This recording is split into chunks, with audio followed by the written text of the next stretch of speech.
नमस्कार, मी ॲडव्होकेट किशोर लुल्ला. मी सांगली येथे टी.बी. लुल्ला आणि कंपनी या नावाने जीएसटीचं प्रॅक्टिस गेली 45 वर्षे करत आहे. आता माझी तिसरी पिढी या व्यवसायात आहे. आज मी तुम्हाला सेक्शन 31, 65 आणि 67 जे जीएसटीचे आहेत त्याची थोडक्यात माहिती देतो, कारण या बाबतीत आपण खूपच चुका करत असतो. लक्षात घ्या, तुम्हाला ASMT 10 मध्ये नोटीस येते. ती जी नोटीस आहे ना, ती सेक्शन 61 खालची आहे आणि 61च्या नोटीसचं हेडिंग आहे स्क्रुटिनी ऑफ द रिटर्न्स. म्हणजे तुम्ही जे विवरणपत्रक भरता त्याच्यावरनं जर फक्त त्यांना काही त्रुटी आढळल्या तर नोटीस काढता येते. आता तुम्ही विवरणपत्र कुठलं भरता?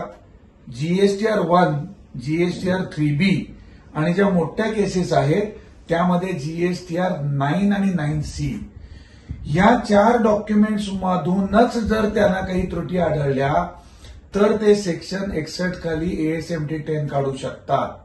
याचा अर्थ याच्या बाहेरची जर कुठली त्यांना इन्फॉर्मेशन असेल, म्हणजे त्यांनी TDSचं रिटर्न भरलंय परंतु त्यातले आणि आकडे तुमचे मॅच होत नाहीत, शासनाच्या ते 2A 2B मध्ये तुमचे मॅच होत नाहीत, किंवा ई-वे बिलची आम्हाला बाहेरून माहिती आलेली आहे मॅच होत नाहीत, या याच्यावरून तुम्हाला ती नोटीस काढता येत नाही.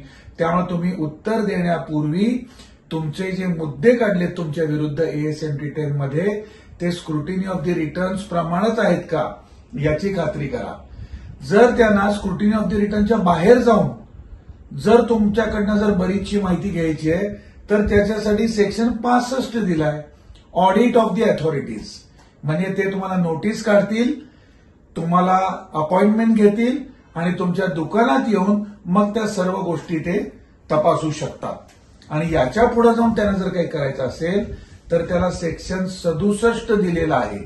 म्हणजे काय त्यात की त्यांच्याकडे बऱ्याच प्रकारची माहिती गोळा झालेली आहे किंवा त्यांच्याकडे अनेक प्रकारच्या तक्रारी आलेल्या आहेत आणि त्याच्यावरून त्यांना असं लक्षात येतंय की आपण खूप मोठे गोंधळ करता आहात, आपण चुकीची बिलं देता आहात, विक्री आपण दडवलेली आहे, आपण सेट ऑफ चुकीचा घेतलेला आहे, बोगसगिरीचे व्यवहार करता आहात.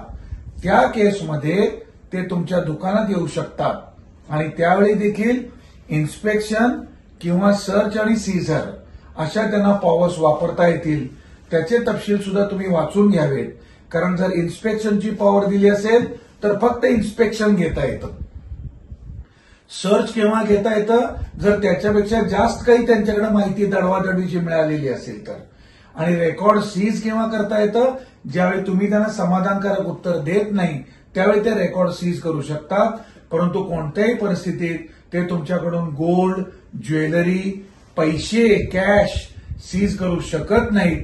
आणि शेवटचा सगळ्यात महत्वाचा मुद्दा म्हणजे तुमच्याकडून कंपल्सरी टॅक्स भरून घेता येत नाही, कारण जीएसटी कायद्यामध्ये ऍडव्हान्स टॅक्सची प्रोव्हिजन नाही. त्यांनी ऑर्डर काढून रिकव्हरी करावी त्यावेळी तुम्ही ते टॅक्स भरू शकता.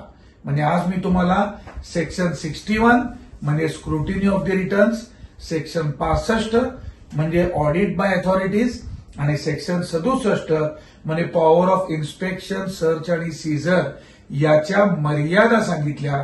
त्या सर्व तुम्ही लक्षात ठेवाव्यात. धन्यवाद.